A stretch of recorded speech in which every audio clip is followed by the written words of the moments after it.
प्रभु का धन्यवाद हो कि परमेश्वर ने मुझे एक और मौका दिया कि मैं पार्ट 2 फादरहुड पितृत्व अर्थात पिता धर्म क्या है, पिता क्या है, इस बात को मैंने आपको सिखा पाया।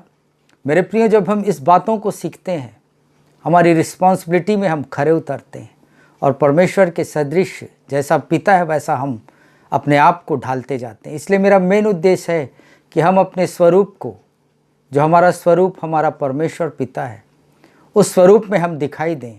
इसलिए मेरी एक पहल है, एक चाहत है कि हम में से हर एक विश्वासी, हर एक इस वीडियो को सुनने वाला वो परमेश्वर के समानता में दिखाई दे। पर जब लोग आपको और मुझको देखें तो उसमें परमेश्वर दिखाई दे। मेरे प्रियो, जब परमेश्वर ने मनुष्य को बनाना चाहा तो उत्पत्ति 1 उसका 26 वचन में हम देखेंगे कि वहाँ पर परमेश्वर क्या कहा। फिर परमेश्वर ने कहा, हम मनुष्य को अपने स्वरूप के अनुसार अपनी समानता में बनाए और वे समुद्र की मछलियों और आकाश के पक्षियों और घरेलू पशुओं और सारी पृथ्वी पर और सब रेंगने वाले जंतुओं पर जो पृथ्वी पर रेंगते हैं अधिकार रखे। हाँ, यहाँ पर हम लोग मेरे प्रियो देखते हैं कि परमेश्वर ने जब निर्णय लिया मनुष्य को बनाने के लिए तो उसने न केवल अधिकार ही नहीं दिया लेकिन परमेश्वर अपनी समानता में हमें बनाया। और यहाँ हम देखते हैं कि उसके बाद परमेश्वर जो है आदम को अपने अंदर से स्पिरिट में बाहर लाया और उसे एक माटी का सूट पहना दिया और इस समस्त सृष्टि का वो परमेश्वर जो है पिता कहलाया। इवन मनुष्य का भी वह पिता कहलाया। अब परमेश्वर इस रीत को वो आगे बढ़ाना चाहता था और वो चाहता था कि जैसे मेरा बेटा आदम का मैं पिता हूँ वैसे वो भी मनुष्यों का वो पिता बने। और इसलिए परमेश्वर जो है हम देखते हैं कि उसे देखा परमेश्वर की आदम का अकेला रहना अच्छा नहीं, उसने आदम को नींद में डाल दिया और उसके बाद हम देखते हैं कि उसके अंदर से परमेश्वर ने उसके अंदर से एक मैन को बाहर निकाला। इस वचन को हम लोग ध्यान से हम लोग सुनेंगे। उत्पत्ति 2 उसका 22 वचन की ओर हम दृष्टि डालेंगे, जहाँ पर उत्पत्ति 2 में परमेश्वर किस रूप से आदम की सहायक अर्थात आदम के अंदर से कुछ निर्माण कर रहा है, कुछ बाहर ला रहा है और वही चीज़ पुरुष को इस एक स्रोत बनाता है, एक सोर्स बनाता है कि हमारे ऊपर की एक जवाबदारी को परमेश्वर सिखाना चाहता है कि जैसे वो हमारी जवाबदारी को परमेश्वर ने उठाया है वैसे ही हम भी अपने समस्त परिवार का और मानव जाति के अधिकार को हम लोग उठाएं। सुनिएगा इस वचन को। और यहोवा परमेश्वर ने उस पसली को जो उसने आदम में से निकाली थी स्त्री बना दिया और उसको आदम के पास ले आया। तब आदम ने कहा, अब यह मेरी हड्डियों में की हड्डी और मेरे मांस में का मांस है। हाँ, बस यहाँ पर मेरे प्रियो हम लोग देखते हैं कि परमेश्वर का वचन कहता है कि परमेश्वर यहोवा ने आदम के, हिंदी बाइबल में दिया है कि आदम के अंदर से पसली को निकाल कर, लेकिन हिब्रू बाइबल में ऐसा कुछ नहीं है पसली, लेकिन वहाँ पर हम देखते हैं एक पीस को, आदम के अंदर से एक पीस को वो निकाला।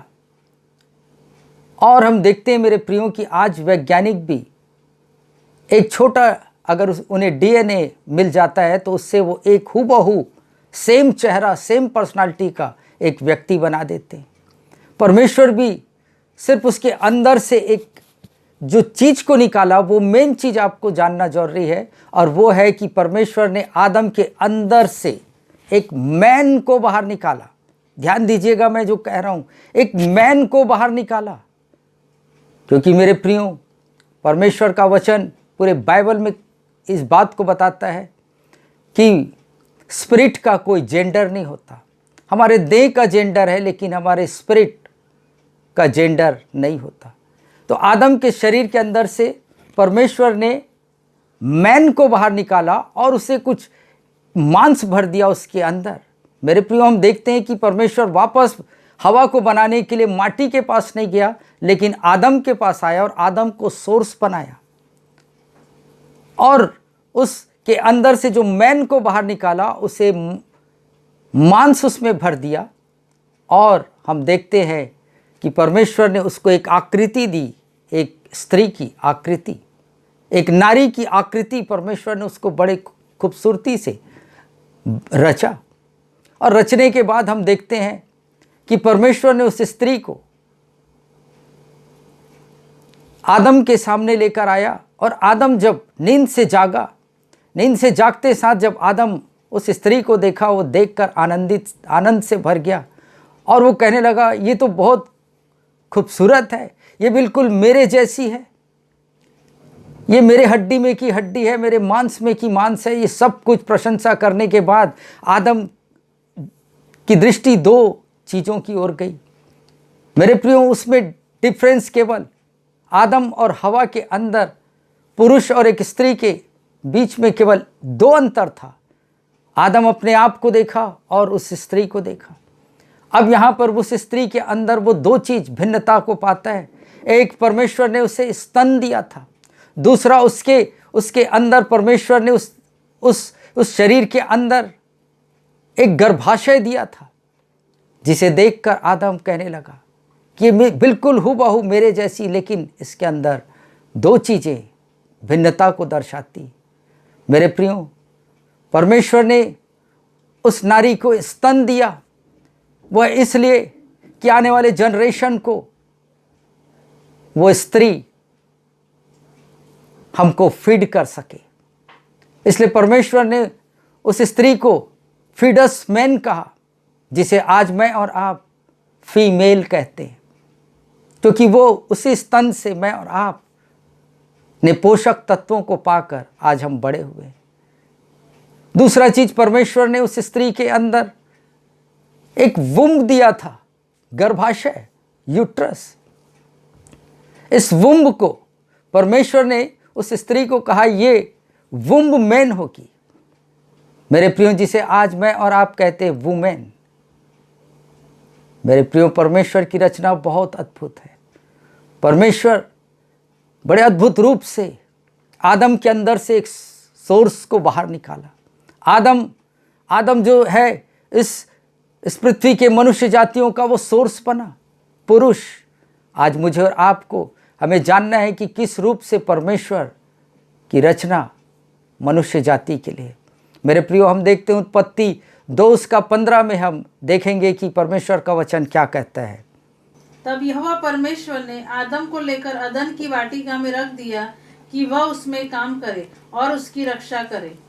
यहाँ पर भी मेरे प्रियो हम देखते हैं कि परमेश्वर ने एक अदन का बाग बनाया, और बाग बनाने के बाद परमेश्वर ने आदम को उस स्थान पर रख दिया। अभी ध्यान दीजिएगा कि यहाँ पर हम देखते हैं कि नारी की उत्पत्ति नहीं हुई है, नारी को बनाया नहीं गया है, लेकिन परमेश्वर आदम को रचने के बाद, बनाने के बाद, अपने अंदर से बाहर लाने के बाद वो अदन के बाग में रखा, और वहाँ रखने के बाद वो गार्डन में उसके लिए सब कुछ था। और परमेश्वर ने उसे निर्देश दिया कि तू इस गार्डन की रक्षा कर और यहाँ इस गार्डन में तू काम कर। Work means cultivate. परमेश्वर ने सब कुछ उस बाग के अंदर बना के रखा था, लेकिन आदम को था कि आदम उसको विकसित करे। कल्टीवेट मीन्स डेवलप करे, उसको विकसित बनाए, विकास करे उसके अंदर। मैं और आप आज हम चाहते हैं कि हमारा देश विकास करे, लेकिन मेरे प्रियो, यहाँ पर भी परमेश्वर की चाहत थी कि वो चाहता था कि मनुष्य इस सारे अदन के बाग में जो कुछ है उसको सिर्फ रक्षा ही नहीं करे, लेकिन इसको डेवलप करे। और उसके बाद हम देखते हैं कि जब नारी को परमेश्वर बनाया, उस टाइम परमेश्वर ने उस नारी से अर्थात वुमेन से किसी भी प्रकार का उस वुमेन को कोई निर्देश परमेश्वर ने नहीं दिया। जो कुछ भी निर्देश दिया परमेश्वर ने, वो सब कुछ पुरुष को दिया, आदम को दिया। मेरे प्रियो, आज आदम के अंदर से हवा निकली, अर्थात ईव, जिसे आप और मैं ईव कहते हैं, वो नारी। मेरे प्रियो, ये बात इस बात को बताती है कि फादर वो है जो सोर्स है। फादर सस्टेनर है एंड नरिशर है, नरिश करने वाला है, वो बनाए रखने वाला और हमारे लिए भोजन की व्यवस्था करने वाला है, जिसे हम फादर कहते हैं। फादर वो है जो प्रोटेक्ट करता है, रक्षा करता है, हमें संभालता है। फादर वो है जो टीच करता है, टीचर होता है जो वो फादर होता है। मेरे प्रियो, फादर वो है, फादर वो कहलाता है जो टीचर हो, जो अपने परिवार को शिक्षा दे। फादर वो है जो अपने घर का लीडर हो, अगवा हो, उसे फादर कहते हैं। फादर केयरिंग करता है, वो सुधि लेता है, वो संभाले रखता है। फादर वो है जो डेवलपर हो। मेरे प्रियो, हमें फादर ही हमें आगे बढ़ाता है। इसलिए मेरे प्रियो, हम देखते हैं कि परमेश्वर ने नारी को किसी भी रूप से निर्देश नहीं दिया, लेकिन केवल पुरुष को अर्थात आदम को उसने सारा निर्देश दिया और कहा कि इस गार्डन को तू अब क्या कर, इसकी रक्षा कर और इसमें वर्क कर, काम कर, इसे कल्टीवेट कर, इसका विकास कर। मेरे प्रियो, परमेश्वर ने सब कुछ उस अदन के बाग में बनाया था, लेकिन परमेश्वर ने आदम के रहने के लिए, सोने के लिए बेड बनाकर नहीं दिया। लेकिन परमेश्वर चाहता था कि सारी सुविधाएं तेरे सामने हैं, अब तो इसका विकास कर। मेरे प्रियो, आदम घूमते फिरते उस अदन के बाग में घूमते फिरते उसने हो सकता है अपने लिए वो ट्री से वो देखा होगा कि ये ट्री है, इस ट्री से मैं कुछ बना सकता हूँ। उस ट्री को वो काटा होगा और काट कर वो शायद चारपाई बनाया होगा, पलंग अपने लिए बनाया होगा जिस पे वो सो सके। उसने अपने सिर ढांकने के लिए, क्योंकि परमेश्वर उसको गार्डन में रखा, उसके लिए घर नहीं था, लेकिन परमेश्वर चाहता था कि ये पुरुष जो है ये क्या करे, ये अपने स्वयं के लिए उस वृक्ष को काट कर एक अपने लिए रहने लायक घर को तैयार करे। मेरे प्रियो, ये बताने का तात्पर्य ये है कि परमेश्वर की चाहत ये है कि हम पहला चीज, परमेश्वर ने अदन का बाग अर्थात परमेश्वर का उपस्थिति दिया। मनुष्य का पहला स्थान परमेश्वर की दृष्टि में, पहला चीज हमारे जीवन में, हमारे दैनिक जीवन में पहला चीज होना चाहिए कि हमें परमेश्वर की उपस्थिति में हर एक पुरुष आए। दूसरी बात, वो काम करे, उसके पास काम हो। आज हम देखते हैं मेरे प्रियो कि लड़के जवान हो जाते हैं और वो कोई काम नहीं करते और वो सीधा डायरेक्ट वो शादी कर लेते हैं। लेकिन यहाँ पर हम देखते हैं कि परमेश्वर ने अदन के बाग में आदम को रखने के बाद हवा को डायरेक्ट ला कर नहीं रख दिया, लेकिन परमेश्वर उसे अपनी उपस्थिति में चलाया। उसके बाद उसे जॉब दिया, वर्क करने को कहा। आज मेरे प्रियो, जो जवान भाई बहन इस वीडियो को यदि सुन रहे हैं, देख रहे हैं, तो प्लीज़ आप जवान होते साथ शादी का मत सोचिए, लेकिन आप पहला चीज परमेश्वर की उपस्थिति अर्थात अदन का बाग मीन्स परमेश्वर की उपस्थिति का स्थान आपके और मेरे जीवन में पहला स्थान परमेश्वर को दे, उसकी उपस्थिति में आए। दूसरा, हम वर्क करें, काम करें। उसके बाद हम देखते हैं कि आदम के लिए परमेश्वर ने एक सहयोगी को लेकर आया, एक सहायक कर्मी के रूप में उस स्त्री को लेकर आया। मेरे प्रियो, ये बात इस बात को बताता है कि मुझे और आपको, जो हम फादर कहलाते हैं अपने घराने के, जो पुरुष जाति हैं, वो एक टीचर के रूप में है। परमेश्वर ने आदम से कहा था कि तू इस वृक्ष का फल तू ना खाना। अभी आदम की जवाबदारी थी कि वो अपने परिवार को इस बातों को सिखाए। लेकिन अब देखते हैं मेरे प्रियो कि हो सकता है कि आदम हवा को शायद सही रूप से सही टीचिंग ना दे पाया हो, जिसके कारण हवा उस चीज़ को, हवा के थ्रू वो फल आया और आकर आदम भी खाया और मनुष्य जाति का पतन हुआ। मेरे प्रियो, ये पतन केवल इसलिए हुआ है क्योंकि मेरे और आपके घर में मसीही शिक्षाओं का अभाव है, कमी है। मेरे प्रियो, आज मैं देखता हूँ जहाँ भी नज़र दौड़ाता हूँ, हर एक धार्मिक स्थानों में केवल लेडीज़ ही दिखाई देते हैं। जेंट्स का नामो निशान नहीं है। हर चर्च स्त्रियों से भरा हुआ है, हर प्रार्थना सभा स्त्रियों से भरा हुआ है। हर एक स्थान जहाँ परमेश्वर की उपस्थिति, वहाँ हम देखते हैं कि वो स्त्रियों से खचाखच भरा है और पुरुष गिने चुने लोग वहाँ पर दिखाई देते हैं। मेरे प्रियो, लेकिन परमेश्वर का उद्देश्य था कि मनुष्य अर्थात पुरुष उसकी उपस्थिति में चले। लेकिन आज बिल्कुल उल्टा हो चुका है मेरे प्रियो। पुरुष की संख्या धार्मिक स्थानों में, चर्च में मीटिंग्स में ये बहुत कम हो चुकी। लोग अपने परिवार को, पुरुष अपने परिवार को लाकर छोड़कर, परमेश्वर की उपस्थिति में छोड़कर वो कहीं और चले जाता है। लेकिन परमेश्वर चाहता है आदम से कि तू पहला मेरे साथ तू संगति को रख, पहला स्थान तू मुझे दे और उसके बाद काम कर। और तीसरी बात, परमेश्वर ने उसके लिए, फिर जब वो काम करने लगा, परमेश्वर ने उसके लिए नारी को लेकर आया, एक स्त्री को लाया। आज कितने जवान बगैर काम के वो शादी करना चाहते हैं। मेरे प्रियो, ऐसी गलती आप ना करें। आप पहले आप परमेश्वर की उपस्थिति में आए, दूसरा आप काम करें, जिस काम करने के उद्देश्य से परमेश्वर ने आपको रखा है उस कार्य को करें। उसके बाद आपके लिए परमेश्वर आपकी चिंता करेगा। जिस प्रकार परमेश्वर ने आदम की चिंता किया, आदम चिंता नहीं किया कि मुझे स्त्री की आवश्यकता है, लेकिन परमेश्वर उसकी चिंता किया। आज जवान भाई बहन जो इस वीडियो को सुन रहे हो, प्लीज़ आप उत्साह को अपने अंदर लीजिए। आप ये दो काम करेंगे कि परमेश्वर की उपस्थिति में बने रहेंगे और आप काम करेंगे, तो परमेश्वर ऑटोमेटिकली आपके लिए लाइफ पार्टनर का प्रबंध परमेश्वर करेगा। मेरे प्रियो, यहाँ पर हम देखते हैं कि परमेश्वर ने जो उसको काम दिया वो था, आदम को जो काम दिया वो था कि तू काम कर, इस गार्डन में कल्टीवेट कर, विकसित कर, विकास कर इस स्थान का। हर एक चीज को आदम को करने का था। परमेश्वर ने सब कुछ प्रबंध किया था। परमेश्वर ने आदम को अद्भुत रूप से बुद्धि दी थी, सब कुछ था। आदम को अब कार्य करना था। उस पेड़ों को काटकर अपने लिए घर बनाया होगा, उस पेड़ को काटकर उसने अपने लिए सोने के लिए वो पलंग बनाया होगा।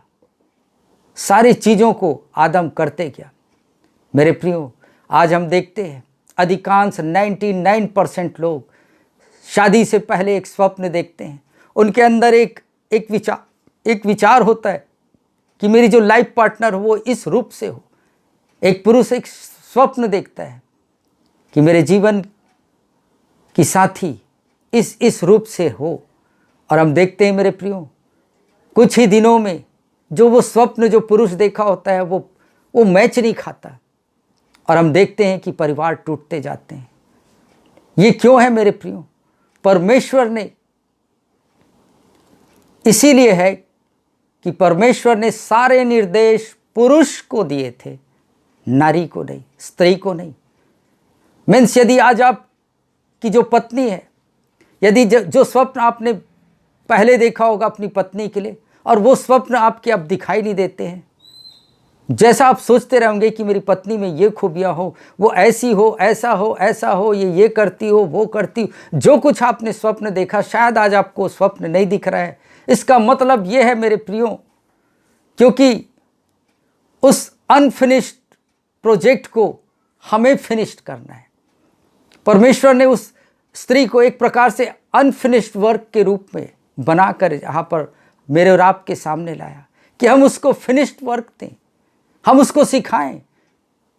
क्योंकि पौलुस कहता है कि मनुष्य स्त्री से नहीं जन्मा, लेकिन स्त्री पुरुष से जन्मी। अर्थात एक प्रकार से देखा जाए तो स्त्रियां जो है, पुरुष जो है, वो स्त्रियों का एक प्रकार से फादर के रूप में है, एक सोर्स है, फादर प्रोवाइड करने वाला, टीचर है, जिसे हम फादर कहते हैं। मेरे और आपके पिता जो भी हैं, उन्होंने आपको मुझको सिखाया, इसीलिए हम आज उनको कहते हैं कि वो हमारा पिता है। मेरे प्रियो, जब आपके जीवन में आपके लाइफ पार्टनर का विचार या आपके स्वप्न जब पूरे होते हुए दिखाई नहीं दे रहे हैं, इसका मतलब ये है कि आपको उस अनफिनिश्ड वर्क को फिनिश करना आपके और मेरे हाथों में।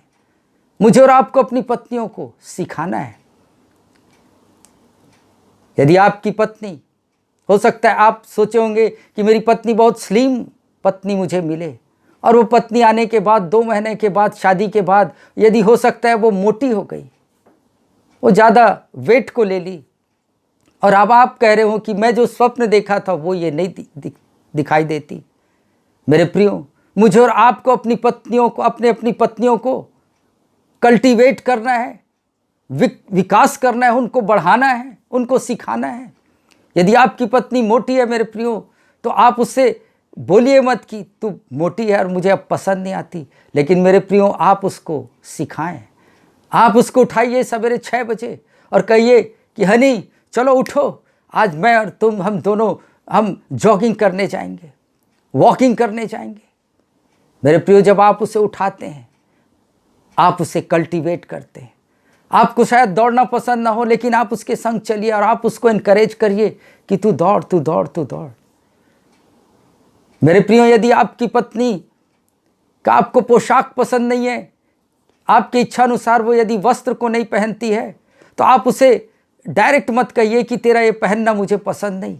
लेकिन मेरे प्रियो, आप उसे अपने पसंद का एक शॉपिंग मॉल पे लेकर जाइए और वहाँ जाकर कहिए कि मेरी प्रिय अर्धांगिनी, मेरी पत्नी, मेरी वाइफ, माई हनी, जो कुछ आप कहते हैं, आप उसे कहिए और कहिए कि यदि ये सूट को तू पहनेगी, ये सूट में निखार आ जाएगा। मेरे प्रियो, आपका जीवन बदलते जाएगा, क्योंकि उस स्त्री को आपको और मुझे कल्टीवेट करना है। ये मैं इसलिए बोल रहा हूँ मेरे प्रियो, क्योंकि परमेश्वर की भी एक दुल्हन है और परमेश्वर को भी ऐसी दुल्हन मिली जो परमेश्वर चाहता था, हूबहू जैसा वो चाहता था वैसी दुल्हन परमेश्वर को नहीं मिली। इसलिए परमेश्वर ने उस दुल्हन को कल्टीवेट किया और उसके बाद जैसा परमेश्वर अपनी दुल्हन को चाहता था कि मेरी वाइफ कैसी दिखनी चाहिए, वो परमेश्वर उस वाइफ पर वर्क किया, कल्टीवेट किया, उसको डेवलप किया और उसके बाद आज परमेश्वर आनंद और खुशी के साथ है। अपनी दुल्हन से भेंट करने के लिए वो शीघ्र अति शीघ्र इस पृथ्वी पर अपनी दुल्हन को लेने आने वाला है। आइए हम इसको देखेंगे। इफिसियों की पत्री 5वां अध्याय उसका 25 वचन में हम देखते हैं कि परमेश्वर की भी एक पत्नी है। हे पतियों, अपनी अपनी पत्नी से प्रेम रखो, जैसा मसीह ने भी कलीसिया से प्रेम करके अपने आप को उसके लिए दे दिया। बस, हाँ मेरे प्रियो, इस वचन को आपने सुना। यहाँ परमेश्वर कह रहा है, हे पतियों, अपनी अपनी पत्नियों से प्रेम करो जैसा मैंने अपनी दुल्हन से प्रेम किया है। Husband, love your wife as I love my wife. मेरे प्रियो, परमेश्वर की पत्नी कलीसिया है, चर्च है। परमेश्वर ने भी एक खूबसूरत दुल्हन की अपेक्षा रखा, लेकिन उसकी दुल्हन जैसा वो चाहता था वैसी नहीं थी। मैं और आप दरिद्रता और गंदगी का जीवन, पाप का जीवन जी रहे थे। हमारे जीवन में कोई खूबसूरती नजर नहीं आ रही थी, लेकिन फिर भी परमेश्वर ने देखा कि यही एक स्त्री है जिससे मैं अपनी दुल्हन बना सकता हूँ। उसने मुझे और आपको स्वीकार किया उसी दशा में। और उसके आगे हम इफिसियों 5 और 26 और 27 वचन को हम देखते हैं कि परमेश्वर उस दुल्हन को सिखाया, कल्टीवेट किया, उसको डेवलप किया और आज जाकर वो बेताब है अपनी दुल्हन से गले लगने के लिए। हम इस वचन को देखेंगे कि उसको वचन के द्वारा जल के स्नान से शुद्ध कर। हाँ, यहाँ पर देखिए कि परमेश्वर ने अपनी दुल्हन को वचन के द्वारा स्नान कराया, वचन के द्वारा शुद्ध किया अपनी दुल्हन को। आज मुझे और आपको मेरे प्रियो, अपनी अपनी दुल्हनों को, अपनी अपनी पत्नियों को वचन के द्वारा उन्हें शुद्ध करना। यदि उनके जीवन में बदसूरती दिखाई देती है आपको, तो वचन ही है जिससे वो शुद्ध हो सकते हैं। और आगे सुनिएगा, और उसे एक तेजस्वी कलीसिया बनाकर अपने पास खड़ी करे, जिसमें न कलंक, न झुर्री, न कोई ऐसी वस्तु, वरन पवित्र और निर्दोष हो। हाँ, यहाँ पर देखिए मेरे प्रियो, परमेश्वर ने अपनी दुल्हन के लिए कितनी मेहनत किया, काम किया कि उसके वो दाग से भरी हुई थी। वो दुल्हन मैं और आप थे। जो हमारा पति, हमारा दूल्हा जो है, उस रूप में नहीं देखना चाहता था, वो चाहता था मैं अच्छा बनाने के लिए। इसलिए मेरे प्रियो, हमारे जीवन में कलंक था, हम दाग से भरे थे, हम बदनामी भरा जीवन था, पापमय जीवन था। लेकिन परमेश्वर का वचन कहता है इफिसियों 5 में कि उसने हमें कल्टीवेट किया, उसने हमें विकसित बनाया, अपने वचन के द्वारा स्नान करा के हमारी झुर्रियों को, हमारी कमजोरियों को उसने दूर किया और एक बेदाग दुल्हन बनाया। और इसी दुल्हन को लेने के लिए वो आ रहा है। मेरे प्रियो, हमारा पिता जो हम जैसा वो चाहता था वैसा नहीं थे, उसके लिए उसने काम किया, वचन के द्वारा मुझे और आपको स्नान कराया। मेरे प्रियो, आज यदि आप रियल में अपने घराने के पिता हैं और किसी के पति हैं, तो आप फादर वो होता है, फादर टीचर होता है, फादर प्रोवाइडर होता है, फादर सोर्स होता है, पिता सिखाने वाला होता है। आज मुझे और आपको मेरे प्रियो, जो कुछ भी आपके द्वारा इस जगत में आया है उसे सिखाने की जवाबदारी आज आपकी है।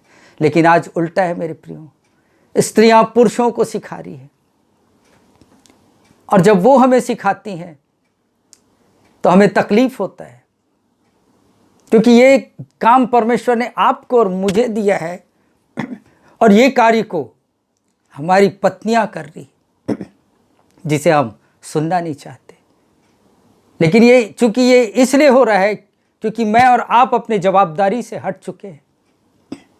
मेरे प्रियो, मेरे प्रिय भाइयों, रियल मैन, रियल फादर, आज तो जागिए, अब उठिए, अभी भी वक्त है।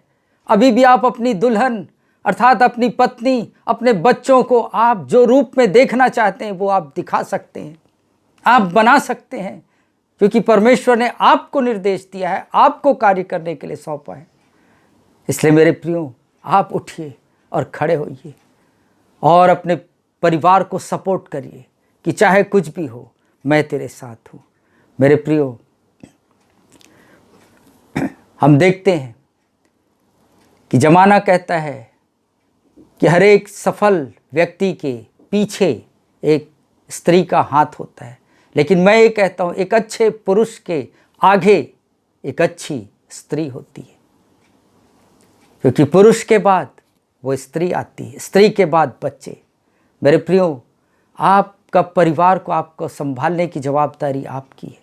आप चाहे कैसी भी दशा में आप जीवन क्यों न बिता रहे हों, लेकिन आप अपने परिवार को हौसला दीजिए कि घबराओ मत, मैं हूँ, घबराओ मत, मैं सब कुछ करूँगा, मैं तुम्हारा प्रोवाइडर हूँ, मैं तुम्हारा सोर्स हूँ, मैं तुम्हें बढ़ाने वाला हूँ।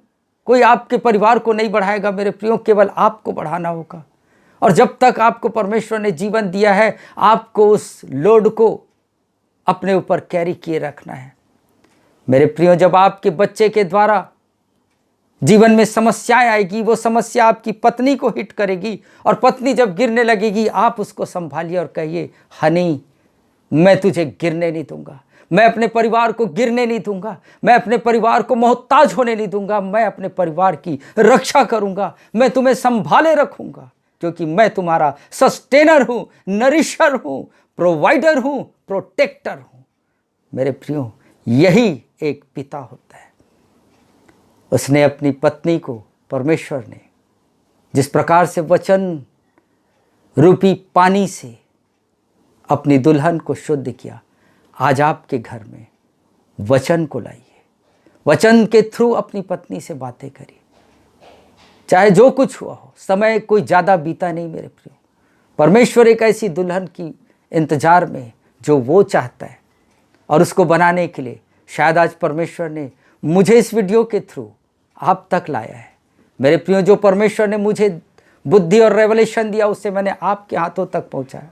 अब आपका रिस्पॉन्सिबिलिटी मेरे प्रियो कि आप अपने परिवार को आप संभालिए, कैसी भी दशा में आप खड़े रहिए, क्योंकि आप नींव है, फाउंडेशन है, और आप फाउंडेशन दिखता नहीं और अपनी प्रशंसा का मोहताज भी नहीं है। वो केवल उसके दिमाग में एक ही चीज़ रहता है कि मुझे इस इमारत को संभाले रखना है, उस सारे लोड को वो नींव संभाले रहता है।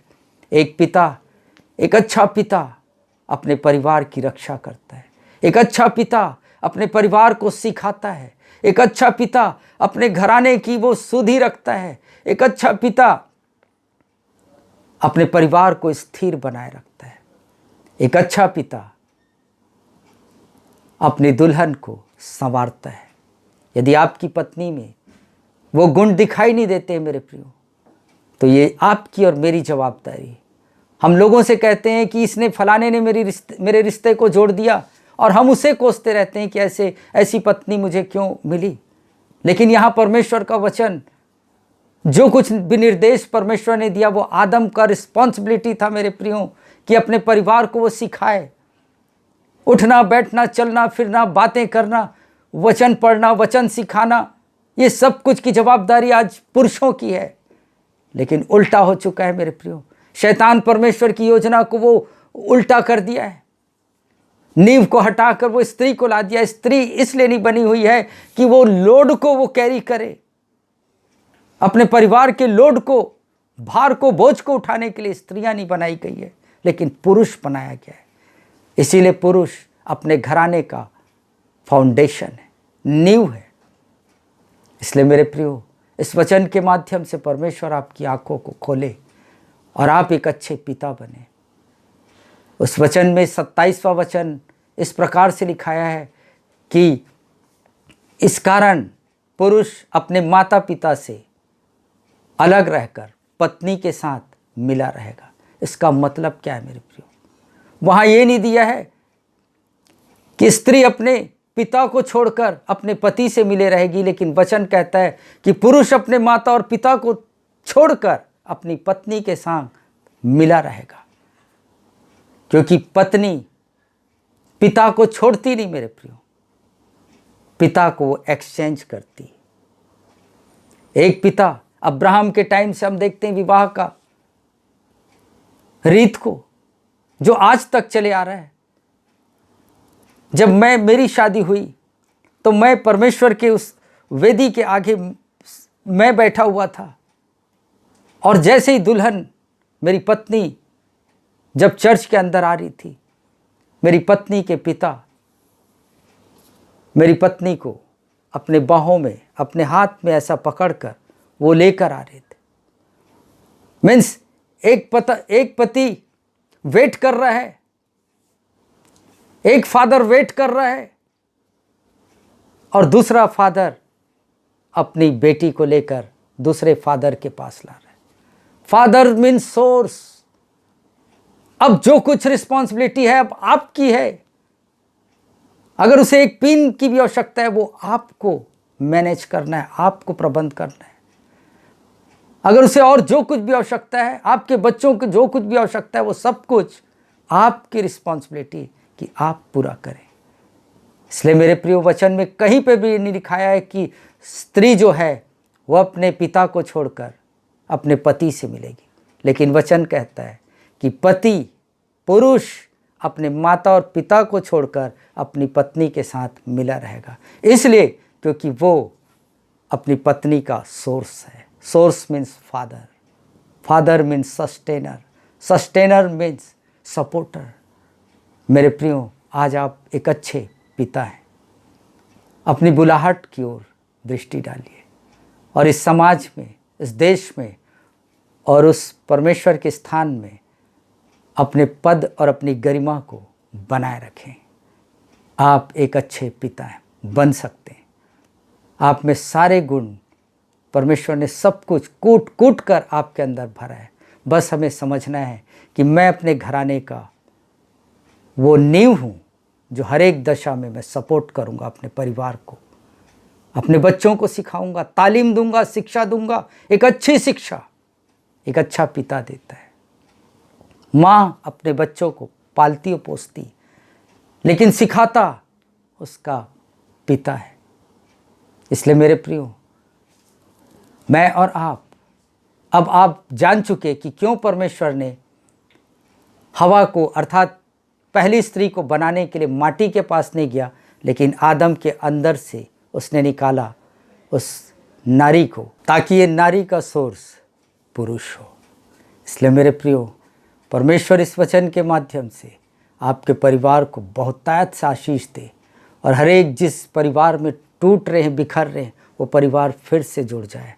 परमेश्वर से मेरी यही उम्मीद है कि परमेश्वर इस वचन के माध्यम से आप जो सुनने वाले हैं, मैं जो सुना रहा हूँ, मेरा और आपका परिवार, हम स्थिरता के साथ खड़े रहें और अपने परिवार को परमेश्वर के वचन से हम स्नान कराएं, शुद्ध कराएं और उन्हें सिखाएं। फिर आप देखिए कि आपका परिवार कैसा खुशहाल परिवार होगा। प्रभु आपको इस वचन के माध्यम से बहुतायत से आशीष दे। प्रभु जी, धन्यवाद देता हूँ परमेश्वर पिता, इस वचन का पूरा श्रेय, पूरा महिमा, पूरा ग्लोरी प्रभु यीशु केवल और केवल मैं आपको देता हूँ, क्योंकि आप प्रभु जी, जबकि हम एक ऐसी दुल्हन थे प्रभु जिसमें दाग था प्रभु, जिसमें कलंक था, जिसमें झुर्रियाँ थी प्रभु, बदनाम थे प्रभु, लेकिन फिर भी आपने हमें अपनाया प्रभु और हमें अपनी दुल्हन बनाया। मंडली अर्थात कलीसिया अर्थात आपकी दुल्हन है प्रभु, और उसे आपने अपने वचन रूपी पानी से प्रभु जी स्नान करा के हमें शुद्ध करके आपके लिए तैयार किए प्रभु। प्रभु जी ठीक वही कार्य को आपने आदम को सौंपा प्रभु, अर्थात हम पुरुषों को। प्रभु जी इस रिस्पॉन्सिबिलिटी को हमारे हर एक भाई, हर एक पिता, हर एक पुरुष, हर एक नौजवान इस बात को जाने और समझे प्रभु कि वो कौन है, और प्रभु अपने घर का एक अच्छा प्रबंध करता बने, अच्छा सिखाने वाला बने, अच्छा रक्षा करने वाला बने प्रभु, ताकि परमेश्वर पिता आपको महिमा मिले। और जब हम सब एक दिन प्रभु, जबकि आपका आना शीघ्र है प्रभु जी, आप इस पृथ्वी पर केवल अपनी दुल्हन को लेने आने वाले प्रभु। हे पिता, हर एक वो सुनने वाले परिवार की बदसूरती दूर हो जाए प्रभु आपके वचन से, और खूबसूरती से हम भर जाएं प्रभु। और आप जब हमें देखें, आप हमें अपने संग अनंत काल के लिए प्रभु अपने पास रख लें प्रभु। धन्यवाद देता हूँ परमेश्वर पिता, इस वचन का पूरा महिमा आपको देते हो। ये प्रार्थना विनती हर एक सुनने वाले, हर एक कानों में जो ये वचन जा रहा है प्रभु, उन सबों के जीवन में परिवर्तन की मैं घोषणा करता हूँ प्रभु। एक अच्छे पिता, अभिभावक, पेरेंट्स बनने के लिए प्रभु जी आप उनकी सहायता करिए प्रभु, क्योंकि वचन ही है प्रभु जो हमें स्थिरता दे सकता है। इसलिए प्रभु हम आपका धन्यवाद देते हैं, क्योंकि आपने कहा है प्रभु जी स्वर्ग और पृथ्वी टल जाएगी लेकिन मेरा वचन नहीं टलेगा। हाँ प्रभु, हम अपने परिवार को एक ऐसी चीज दें जो कभी ना बदलेगा प्रभु, जो शिक्षा कभी नहीं बदल सकती प्रभु। आपके वचन से हम अपने परिवार को भरे प्रभु और आपके योग्य बना सके। धन्यवाद देता हूँ प्रभु, सारा महिमा आपको देता हूँ यीशु के नाम से। हर एक सुनने वालों के लिए यीशु के नाम से आशीष मांगता हूँ, आमीन। प्रभु आप सबों को बहुतायत से आशीष दे, आमीन।